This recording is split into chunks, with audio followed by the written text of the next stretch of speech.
قال يقول الله تعالى ما لعبد المؤمن عندي جزاء إذا قبلت وصية من أهل الدنيا ثم احتسبه إلا الجنة صدق الله العظيم. புகழ் அனைத்தும் அல்லாஹ் ஒருவனுக்கு உரித்தாகுக. ஹதரத் ரசூலுல்லாஹி ஸல்லல்லாஹு அலைஹி வஸல்லம் அன்னவர்கள் மீதும் அன்னலாரை பின்பற்றிய உத்தம சஹாபாக்கள், தாபிஈன்கள், தபஅ தாபிஈன்கள், ஷுஹதாக்கள், வலிமார்கள், பெரியவர்கள், குறிப்பாக நம் அனைவர்கள் மீதும் அல்லாஹ்வுடைய சாந்தியும் அருளும் என்றென்றும் நிலவுக. ஆமீன். இஸ்லாமிய சகோதரர்களே, பெரியவர்களே, தற்சமயம் தஞ்சாவூருக்கு அருகாமையில் பேராவூரணி என்ற ஊருக்கு பக்கத்துல மல்லிப்பட்டணத்தில் நடந்த ஒரு செய்தி. அந்த செய்தியை படிக்கின்ற பொழுது உள்ளங்கள் மிக வேதனை அளிக்கிறது. இப்படியும் நம்முடைய இஸ்லாமிய மக்கள், நம்முடைய சகோதரர்கள் மூடத்தனத்தின் உச்சகட்டத்தில் இருக்கிறார்களே, அதை நம்புகிறார்களே என்று பார்க்கின்ற பொழுது உண்மையிலேயே வேதனை அளிக்கிறது. அதை படிக்க படிக்க என்னுடைய கண்களில் இருந்து தண்ணீர் அப்படியே ஊற்றுகிறது. நீங்கள் படித்திருப்பீர்கள். கணவனுக்கு உடல்நிலை சரியில்லை என்பதற்காக வேண்டி 6 மாத பச்சிளம் குழந்தையை நரம்பலி முடித்தார்கள். இஸ்லாம் இப்படி சொல்கிறதா? சற்று சிந்தித்து பாருங்கள். நஸ்ருத்தீன் எந்த தம்பதிக்கு, இந்த தம்பதிக்கு பிறந்த குழந்தை ஹாஜிரா, அழகான பெண் குழந்தை. ஹாஜிரா அலைஹிஸ்ஸலாத்து வஸலாம் அன்னவர்களுக்கு வைக்கப்பட்ட பெயர் ஹாஜிரா. அந்த குழந்தைக்கு வைக்கப்பட்டிருந்தது. அந்த குழந்தையின் பாட்டி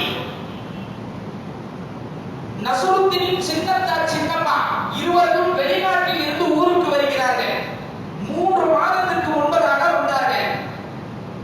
கணவருக்கு உடல்நிலை சரியில்லை, 50 வயது. ஒரு ஜோசியரிடம் போய் கேட்கிறாங்க, என்னுடைய கணவருக்கு உடல்நிலை சரியில்லை, என்ன செய்யணும்? அந்த ஜோசியர் என்ன சொல்லி இருக்கணும்? குர்ஆனில் இருந்து நிறைய வசனங்கள் இருக்கிறது. குர்ஆனே ஷிஃபா தான். ஒரு நஸ்ரி மினல் குர்ஆனி மா ஹுவ ஷிஃபா. குர்ஆனில் இருந்து அத்தியாயங்களை ஊதி விட்டால் எல்லாம் பறந்துடும். இது எல்லாம் விட்டு நரபலி கொடுக்க வேண்டும் என்று அந்த தம்பதியிடத்தில் அவர் சொன்னார். நரபலி கொடுத்தால் உங்களுடைய கணவர் உயிர் பிழைத்து விடுவார். அதையும் நம்பி சுமார் 20க்கும் மேற்பட்ட கோழிகளையும் ஆடுகளையும் அவருடைய வீட்டை சுற்றி அறுத்தார். குணமாகவே. பிறகு என்ன செய்தார்? அதே மந்திரவாதியிடத்தில் போய் மீண்டும் கேட்கிறாரு, நீங்கள் சொன்னதையெல்லாம் நான் செய்தேன். அவர் சொல்லி கேட்கல, குணமாக அல்ல. மீண்டும் அங்க போய் கேட்கணும், நீங்கள் சொன்னதையெல்லாம் செய்தேன், ஆனால் எதுவும் எந்த விதமான சிஃபா இல்லை.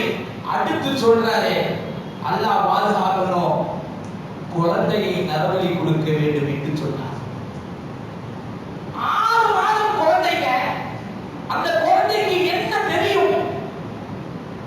அதையும் நம்பி அந்த அம்மா 6 மாத குழந்தை, அந்த ஹாஜிரா என்ற குழந்தை இரவு நேரத்திலே அதை நரபலி கொடுத்து எவால் பெட்டியில் வைத்து அடைத்து வைத்தார் என்று நடந்த செய்தி. நடந்த 15ஆம் தேதி நடந்தது, முன்னாள் நடக்கல. இஸ்லாமிய சகோதரர்களே, பெரியவர்களே, சற்று சிந்திக்கிறேன். இன்றைய காலகட்டத்தில் எத்தனோ மனிதர்கள் குழந்தை பாக்கியம் இல்லை என்பதாக கவலைப்பட்டுக் கொண்டிருக்கிறார்கள். லட்சக்கணக்கான ரூபாய் பணம் செலவு செய்து கொண்டிருக்கிறார்கள் குழந்தை பாக்கியம் கிடைக்க வேண்டும் என்பதற்காக வேண்டி. அப்படிலாம் சில மனிதர்கள் இருக்க, குழந்தை பாக்கியம் மிகப்பெரிய பாக்கியம் அல்லவா? அந்த குழந்தையை நாம் எப்படி பாதுகாக்க வேண்டும்? அந்த குழந்தை அல்லவா நமக்கு சுவர்க்கத்துக்கு அழைத்து செல்லும். இப்படி ஒரு மூடத்தனமான செயல், மூடத்தனத்தின் உச்சக்கட்ட மூடத்தனம். நவுதுபில்லாஹ், அல்லாஹ் பாதுகாக்கணும். இதையெல்லாம் ஹஜ்ரத் ரசூலுல்லாஹி ஸல்லல்லாஹு அலைஹி வஸல்லம் அவர்கள் தடுத்து நிறுத்தினார். யார் யாரெல்லாம் குழந்தையை கொலை செய்தானோ அவற்றையெல்லாம் இந்த உலகத்தில் வாழ்ந்ததாக சரித்திரம் இல்லை. ஃபிரௌன் கட்டளையிட்டான். அவனும் ஒரு ஜோசியக்காரத்தை போய் கேட்டான், என்னுடைய ஆட்சி நிலைத்து இருக்கணும், அதுக்கு என்ன செய்யறது? ஜோசியக்காரன் சொன்னா, ஒரு ஆண் குழந்தை ஒன்று பிறக்க போகிறது, அதுதான் உனக்கு மிகப்பெரிய ஒரு எதிரியாக வரும். உடனே அவன் கட்டளையிட்டான், பிறக்கக்கூடிய எல்லா ஆண் குழந்தைகளையும் கொலை செய்யுங்கள் என்பதாக அவன் சொன்ன செய்தியை குர்ஆன் சொல்கிறது. ஆனால் அவன் உயிருடன் இருந்தானா? وَإِذْ قَالَ مُوسَىٰ لِقَوْمِهِ اذْكُرُوا نِعْمَةَ اللَّهِ عَلَيْكُمْ إِذْ أَنجَاكُم مِّنْ آلِ فِرْعَوْنَ يَسُومُونَكُمْ سُوءَ الْعَذَابِ وَيُذَبِّحُونَ أَبْنَاءَكُمْ وَيَسْتَحْيُونَ نِسَاءَكُمْ وَفِي ذَلِكُمْ بَلَاءٌ مِّن رَّبِّكُمْ عَظِيمٌ. 17வது சூரை வமா உபரியில் இந்த ஆயத்தை நிரப்பியிருக்கிறது. மூசா அலைஹிஸ்ஸலாத்து வஸ்ஸலாம் அன்னவர்கள் போய்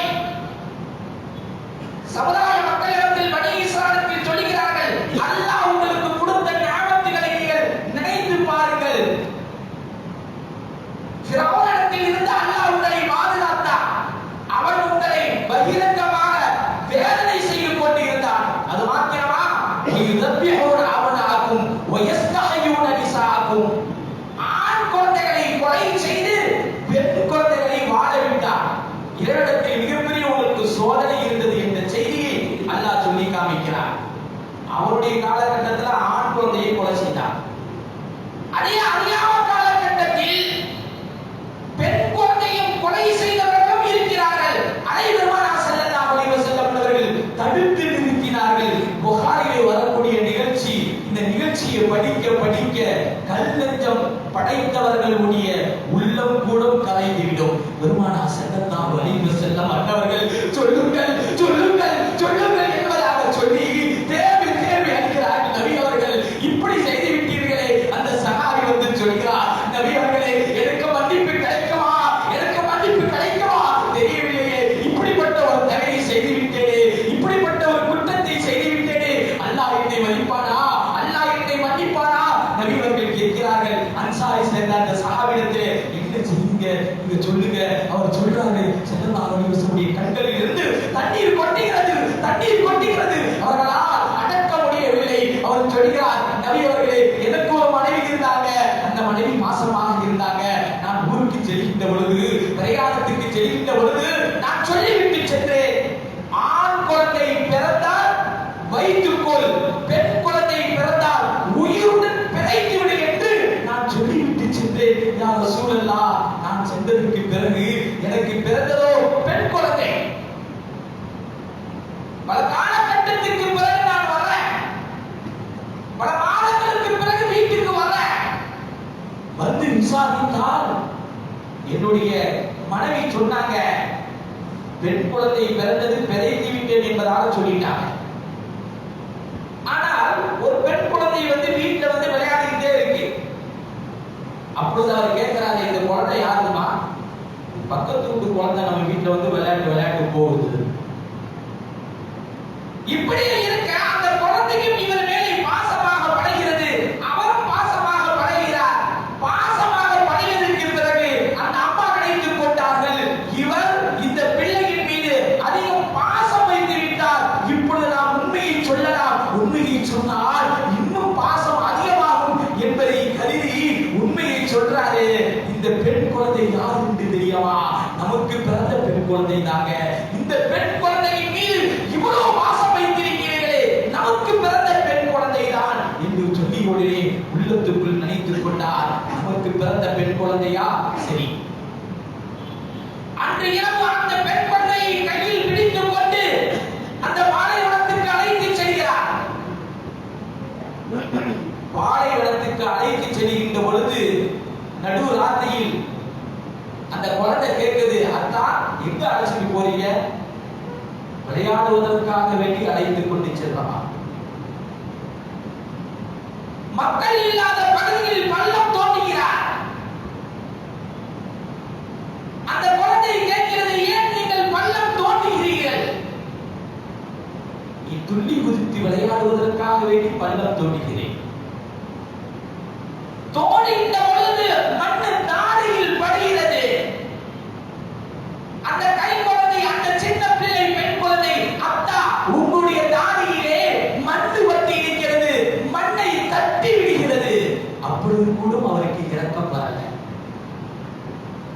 பள்ளத்தை தோண்டி அந்த பிள்ளையை உள்ளே நிற்க வைத்தார். அந்த குழந்தை கேட்குது, அத்தா என்னை ஏன் இங்கு நிற்க வைக்கிறீர்கள்?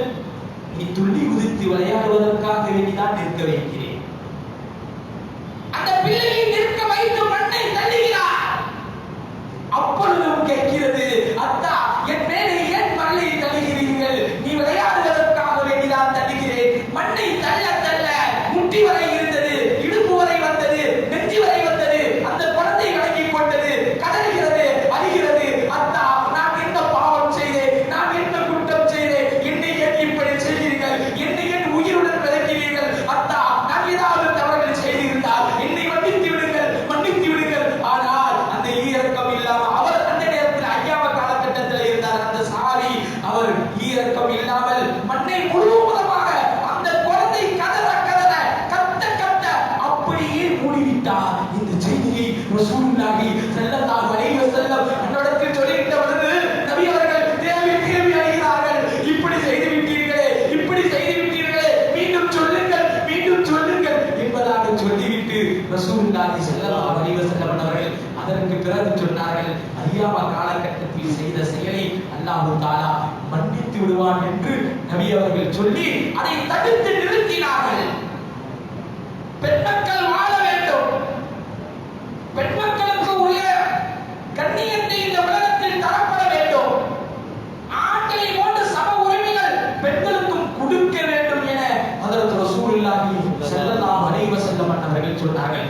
அன்றைய காலகட்டத்திலே 1400 வருடங்களுக்கு முன்பதாக நபி அவர்கள் தடுத்து நிறுத்தினார்கள்.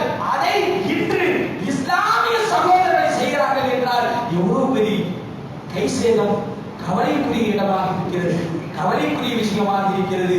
அந்த 6 மாத குழந்தையை அவர்கள் உயிருடன் அவர்கள் கொலை செய்து மீன்பெட்டியை வைத்து அழித்து வாயிலை துணியை வைத்து கடைசியிலே கிராப்பட்டில் வைத்து அவர்கள் அப்படியே போட்டுவிட்டு சென்று விட்டார்கள். மறுநாள் வந்து எப்போதும் அடக்கம் செய்வதை போன்று அடக்கம் செய்தார்கள். பிறகு சந்தேகம் ஏற்பட்டு தோண்டி பார்த்தால், விசாரித்தால் நடந்த செய்தி இருந்தார். இஸ்லாமிய சகோதரர்களே, பெரியவர்களே, ஒரு மனிதனுக்கு உயிரை கொடுப்பதும் அல்லாஹ்தான், ஒரு மனிதனுக்கு உயிரை எடுப்பதும் அல்லாஹ்தான். யாருக்கும் இந்த அதிகாரம் கிடையாது உயிரை எடுப்பதற்கு. இப்ராஹிம் அலைஹிஸ்ஸலாத்து வஸ்ஸலாம் அவர்களிடத்தில் ஒரு நேரத்தில் நம்ரூத் தர்க்கம் செய்தார். இப்ராஹிம் அலைஹிஸ்ஸலாத்து வஸ்ஸலாம் அவர்கள் சொன்னார்கள், அலம் தர இலல்லதி ஹாஜ இப்ராஹிம் ஃபீ ரப்பிஹி அன் ஆதாஹு அல்லாஹுல் முல்க் இதா கால இப்ராஹிம் ரப்பி அல்லதி யுஹ்யி வ யுமீத் கால அன உஹ்யி வ உமீத். இப்ராஹிம் அலைஹிஸ்ஸலாத்து வஸ்ஸலாம் அவர்கள் சொன்னார்கள், என்னுடைய இறைவன் நன்கன் அல்லவா, என்னுடைய இறைவன் எப்படிப்பட்டவன் என்றால் உயிரை கொடுக்கவும் செய்வான், உயிரை எடுக்கவும் செய்வான் என்று சொல்கின்ற பொழுது நம்முடைய மன்னன் சொன்னான், உங்களுடைய அல்லாஹ் என்ன செய்வது, நானும் செய்வேன். அவன் என்ன செஞ்சான்? 2 நபர்களை அழைத்து ஒருவரை கொலை செய்துவிட்டு இன்னொருவரை விட்டு விட்டான். சொல்லிட்டு சொல்றான், பார்த்தீர்களா, நானும் இதை செய்தேன். ஒருவருக்கு உயிரை கொடுத்து விட்டேன், இன்னொருவரை கொலை செய்து விட்டேன். இப்ராஹிம் அலைஹிஸ்ஸலாத்து வஸ்ஸலாம் அப்பொழுதுதான் சொன்னார்கள், என்னுடைய இறைவன் இருக்கிறான் அல்லவா, கிழக்கில் இருந்து சூரியனை உதயமாக்கி மேற்கு கொண்டு வருகிறான். ஆனால் உன்னால் முடிந்தால் மேற்கில் இருந்து உதயமாக்கி கிழக்குக்கு கொண்டு வா என்று இப்ராஹிம் அலைஹிஸ்ஸலாத்து வஸ்ஸலாம் அவர்கள் சொன்னார்கள். அவன் வாயடைக்கப்பட்டு விட்டான் என்ற செய்தி குர்ஆன் நமக்கு சொல்கிறது. இஸ்லாமிய சகோதரர்களே, பெரியவர்களே, யாருக்கும் இந்த அதிகாரம் கிடையாது. ஒரு மனிதனை வாழ வைப்பதும் அல்லாஹ்தான், ஒரு மனிதனை மூத்தாக ஆக்குவதும் அல்லாஹ்தான். அது அல்லாஹ்வுடைய செயல். அதை விட்டுவிட்டு ஒருவருடைய உயிரை பாதுகாக்க வேண்டும் என்பதற்காக வேண்டி பச்சிளம் குழந்தையை நரபலி கொடுத்தால் இது சரியானதா? நம்ம இஸ்லாமிய சகோதரர்கள் இப்படி செய்திருக்கிறார்கள் என்றால் எவ்வளவு வேதனைக்குரியதாக விஷயமாக இருக்கிறது. ரஷ்யாவில் ஒரு நேரத்தில் நடந்த செய்தி, ஒரு 10 வருடங்களுக்கு முன்பதாக நடந்த செய்தி. யாரோஸ்லாவ் என்ற ஊர்ல ஒரு வயசு குழந்தை, அந்த குழந்தை என்ன செஞ்சாங்க, ஒரு பால் அடைந்த வீட்டுல அப்படியே அந்த குழந்தையை வைத்து விட்டு அந்த அம்மா போயிடுச்சு. இந்த குழந்தை இங்கே செத்து மெரிட்டோம் என்பதாக சொல்லிவிட்டு அந்த அம்மா போயிடுச்சு. அந்த குழந்தை, பொதுவாக ஒரு குழந்தை தாயுடைய வயிற்றில் இருந்து வந்தவுடன் அந்த குழந்தை எதிர்பார்ப்பது தாயின் பாசத்தை தான். அந்த குழந்தை கொஞ்ச நேரம் தூங்கிச்சு, அதுக்கு பிறகு அழ ஆரம்பிச்சிருச்சு. இப்படி அழுக அழுக அதன் வழியாக சிறுவர்கள் விளையாடி கொண்டிருக்கின்ற பொழுது ஒரு பையன் அங்க போயிட்டான். என்ன ஒரே அழக்கூடிய சத்தமாக இருக்கிறது, வீட்டை பார்த்தால் யாரும் இருப்பதை போன்று தெரியலையே, என்ன சொல்லி சுத்தி சுத்தி பார்க்கறான். ஆனா போறதுக்கு பயமாக இருக்கு. பாலை அடைந்த ஒரு வீடு அது. போயிட்டான். இரண்டாவது நாளும் விளையாடி கொண்டிருக்கின்ற பொழுது சத்தம் வருகிறது, குழந்தை அழக்கூடிய சத்தம். கிட்ட வந்து பார்க்கிறான். வந்து பார்த்தால் அழக்கூடிய சத்தம் கேட்கிறது. ஆனா கிட்ட போக முடியல. யாரும் இல்லாத வீட்டில் குழந்தை எப்படி அழுகும்? அவனுக்கு பயம், ஏதாவது ஜின்னு பேய் சைத்தான் பிசாசு ஏதாவது இருக்குமோ அப்படின்னு நினைச்சிட்டு போயிட்டான். சுமார் இப்படியாக 6 நாள் வரை அந்த குழந்தை உண்ணுவதற்கு உணவு இல்லாமல், குடிப்பதற்கு பால் இல்லாமல் அழுது கொண்டே இருந்தது. நல்ல பாதுகாத்தான் அந்த குழந்தையை. 6 நாளுக்கு பிறகு அவர் பெற்றோரிடத்தில் அந்த சிறிய பையன் சொன்னா, இந்த குழந்தை ஒரு சவுண்ட் இந்த வீட்டுல இருந்து கேட்டுக்கிட்டே இருக்குதுமா, என்ன தெரியல. போலீஸ்ல ரிப்போர்ட் கொடுத்து வந்து பார்த்தால் வீட்டுல யாரும் இல்லை. ஒரு அறையிலே ஒரு குழந்தை அழுது அழுது முகமெல்லாம் வீங்கி விட்டது. அந்த குழந்தையை எடுத்து ஆஸ்பத்திரியில் அவர்கள் சேர்த்தார்கள். அந்த இடத்துல அல்லாஹ் எப்படி அந்த குழந்தையை வளர்க்கிறான் பாருங்க. இன்னொரு தாய் அங்கே வர, லீனா என்ற தாய் அங்கே வர விசாரிக்கிறார்கள் செய்தி. உடனே அந்த அம்மா இந்த குழந்தையும் வளர்த்தது. இந்த குழந்தை ஒரு அளவு பெரியதாக ஆன உடனே நல்ல செல்வாக்குடன் ஒரு பிரபலமான ஒரு பெண்மணி, இந்த பெண்மணி லியாஸ் ஜெயா, அந்த பெண்மணியுடைய பெயர். 10 வருஷத்துக்கு பிறகு கேள்விப்பட்டு செத்து மடியிட்டும் என்பதாக சொல்லிவிட்டு அந்த பெண்மணி அங்க வந்தார். 10 வருஷத்துக்கு பிறகு தன்னுடைய பிள்ளையை பார்ப்பதற்காக வராங்க. பார்த்தால் தன்னுடைய பிள்ளை மிக மதிப்புடன் இருக்கிறது, அந்தஸ்துடன் இருக்கிறது. ஆனால் அந்த குழந்தை பார்க்கவில்லை. எப்படி பார்க்கும்? 10 வருஷமாக ஒரு வீட்டிலே செத்து மடியிட்டும் என்பதாக சொல்லிவிட்டு சென்றவள் அல்லாஹ் பாதுகாத்தான். அது வேற விஷயம். இந்த உலகத்திலே அந்த தாயை அந்த பிள்ளை பார்க்கமா?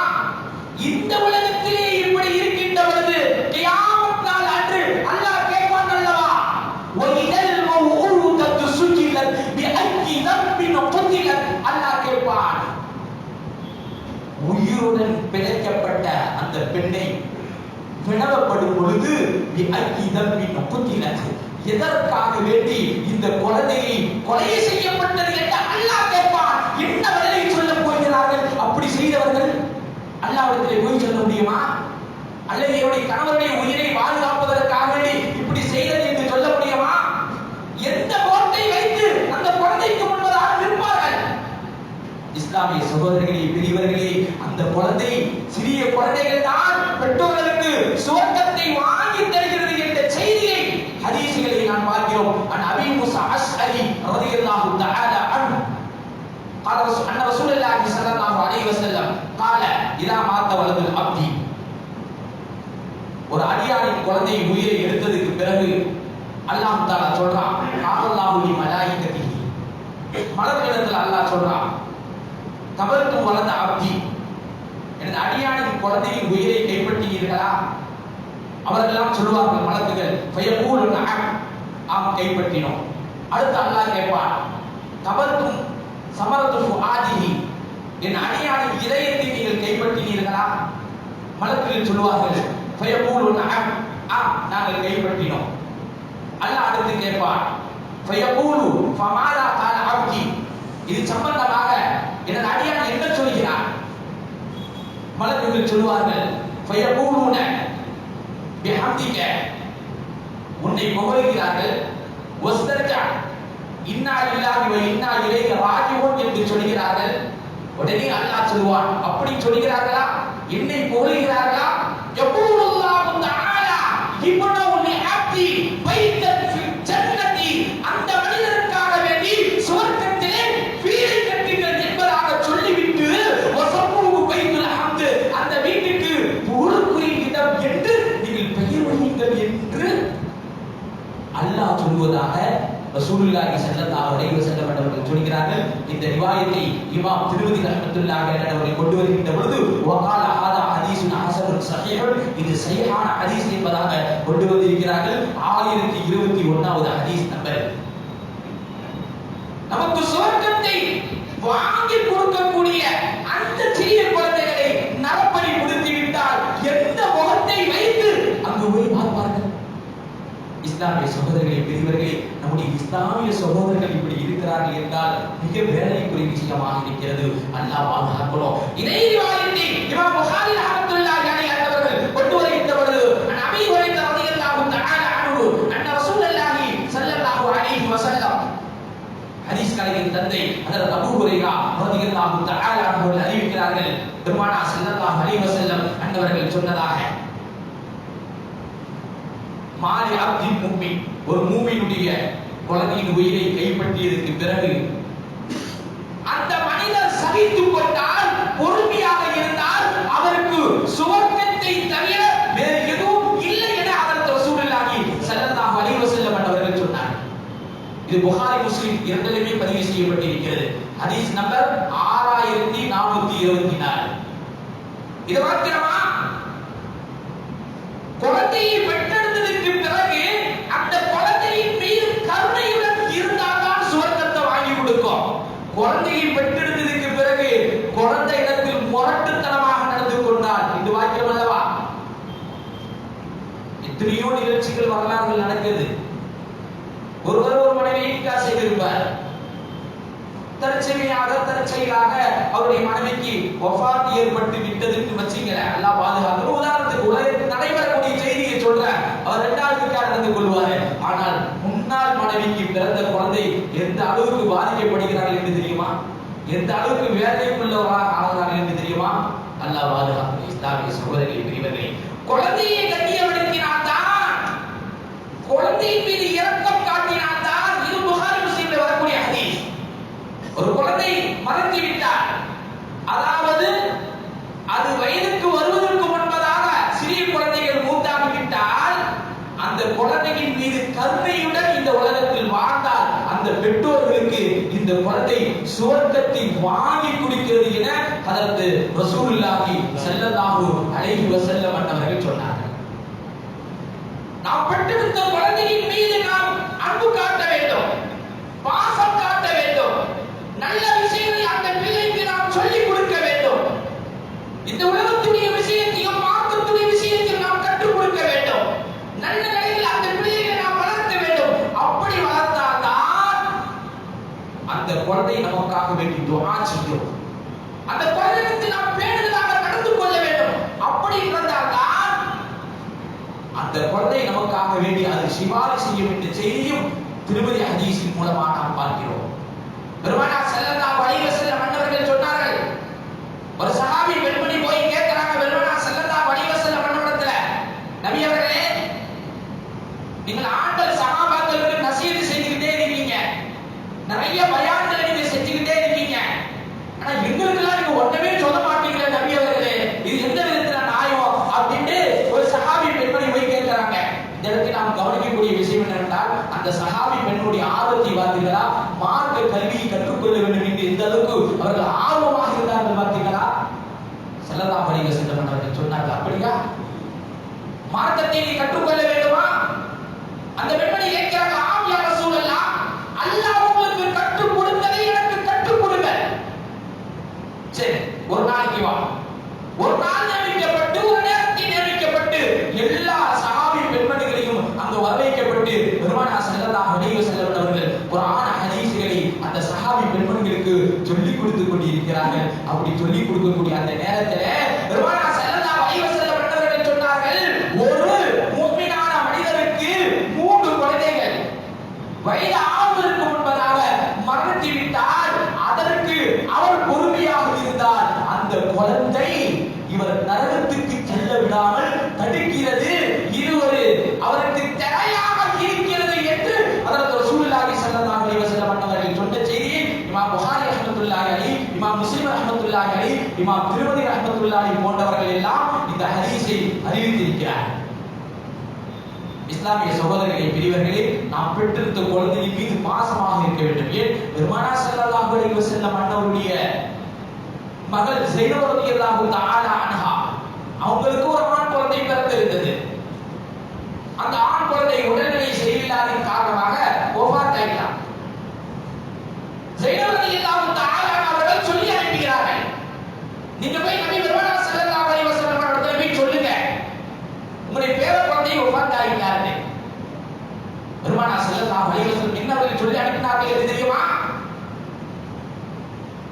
ஒரு மனிதனுக்கு உயிரை கொடுப்பதும் அல்லாஹ் தான், அந்த உயிரை எடுப்பதும் அல்லாஹ் தான். அல்லாஹ் கொடுத்தா அல்லாஹ் எடுத்துக்கொண்டான். என்னுடைய மகனிடத்தில் சொல்லுங்க, பொறுமையாக பாசமாக இருக்க சொல்லுங்க, பொறுமையாக இருக்க சொல்லுங்கள், அல்லாஹ் சொர்க்கத்தை கொடுப்பான் என அதற்கு ரசூலுல்லாஹி ஸல்லல்லாஹு அலைஹி வஸல்லம் அவர்கள் சொன்னார். குழந்தையை நாம் கண்ணியுடன் நடத்தினால் அந்த குழந்தை நமக்கு சொர்க்கத்தை வாங்கி கொடுக்கும். அதே நேரத்தில் அதை நாம் இந்த உலகத்தில் நரவழி கொடுத்தால் அல்லாஹ் பாதுகாக்கணும், அல்லாஹ் விடமாட்டான். சூரத் தக்வீர் அல்லாஹ் சொல்லிட்டான், உயிருடன் விதைக்கப்பட்ட பெண்கள் அந்த குழந்தைகளை பற்றி கேட்கப்படும், எதற்காக கொலை செய்யப்பட்டாய் என்று கேட்கப்படுகின்ற பொழுது என்ன பதில் சொல்வார்கள்? இஸ்லாமிய சகோதரர்களை பெரியவர்களே, அதனால் நாம் அப்படி செய்யக்கூடியவர்கள் அல்ல. சில இஸ்லாமிய சகோதரர்கள் மூட நம்பிக்கையில் அவர்கள் செய்கிறார்கள், அல்லாஹ் பாதுகாக்கணும். இதே நேரத்தில் யார் போய் குறி கேட்கிறார்களோ, மந்திரவாதியிடத்தில் போய் யார் குறி கேட்டு அதை அவருடைய வாழ்க்கையில் கொண்டு வருகிறார்களோ, அவருடைய 40 நாட்களுடைய தொழுகை ஏற்றுக்கொள்ளப்படாது என அதற்கு ரசூலுல்லாஹி ஸல்லல்லாஹு அலைஹி வஸல்லம் சொன்ன செய்தி இமாம் புகாரி, முஸ்லிம் ரஹ்மத்துல்லாஹி அலைஹி அவர்கள் பதிவு செய்திருக்கிறார்கள். மலேசியால ஒரு நேரத்துல ஒரு செய்தி நடந்துச்சு. அங்க பொதுவாக துணியை துவைப்பதற்காக வேண்டி அங்கே லாண்டரிகள், அதாவது செல்ஃப், அவங்க என்ன செஞ்சாங்க, துணியை போட்டு காசை போட்டு துவைச்சு எடுத்துக்கலாம். அப்போ ஒருத்தன் என்ன செஞ்சான், ஒரு காஃபி மாத்து மத சமுதாயத்தை சேர்ந்தவன் என்ன செஞ்சான், அங்க ஒரு பையனா வச்சிருப்பாங்க, போனை பார்த்துட்டு அப்படியே உட்காந்துருப்பாங்க, துணியை துவைச்சு போவாங்க. ஒரு பூனை ஓடிட்டு இருந்துச்சு, அந்த பூனையை போய் அதை உள்ள போட்டு அரைச்சிட்டான். இது சிசிடிவி கேமரால பார்த்துட்டான். பார்த்து அந்த மலேசியா கவர்மெண்ட் என்ன தண்டனை கொடுத்தது தெரியுமா? ஒரு உயிரை நீ கொன்றாய், அதனால் உனக்கு தூக்கு தண்டனை என்று ஒரு பூனைக்கும் மரியாதை கொடுத்து மலேசியா கவர்மெண்ட் செய்தது. இஸ்லாமிய சகோதரர்களை பெரியவர்களே, இந்த உலகத்தில் வாழ்கின்ற பொழுது மூட நம்பிக்கையில் விட்டு நம்ம அனைவரும் அல்லாஹ் தஆலா பாதுகாத்து அருள் புரிய வேண்டும். யோசிக்காரர்களிடத்தில் செல்வதை விட்டு நம்ம அனைவரும் அல்லாஹ் தஆலா பாதுகாத்து அருள் புரிய வேண்டும். நம்முடைய அன்பான பாசமான குழந்தையின் மீது அதிகமான பாசம் வைக்கக்கூடியவர்களாக நம்ம அனைவரும் அல்லாஹ் தஆலா அருள் புரிவானாக. வாஹிரு தஅவானா அல்ஹம்துலில்லாஹி ரப்பில் ஆலமீன். அஸ்ஸலாமு அலைக்கும் வரஹ்மத்துல்லாஹி தஆலா வபரகாத்துஹு.